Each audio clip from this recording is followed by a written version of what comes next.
Ratusan orang yang mendukung Palestina berbondong menyerbu bandara utama di Makhachkala, Dagestan, Rusia pada Minggu 29 Oktober 2023 malam untuk memprotes kedatangan penerbangan dari Israel. Pihak berwenang kemudian menutup bandara yang terletak di kota mayoritas Muslim tersebut, Al Jazeera melaporkan. Belum ada laporan mengenai penangkapan, namun ada beberapa orang yang terluka. Laporan berita lokal mengatakan pesawat dari Israel itu milik maskapai Rusia Red Wings.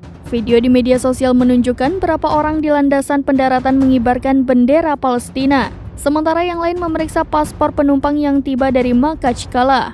Salah satu pengunjuk rasa terlihat dalam video memegang tanda bertuliskan "Pembunuh anak tidak memiliki tempat di Dagestan".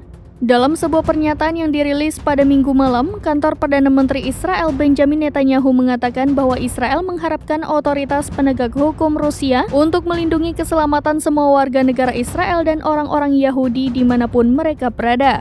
Otoritas Rusia diharapkan bertindak tegas terhadap para perusuh dan hasutan liar yang ditujukan terhadap orang-orang Yahudi dan Israel.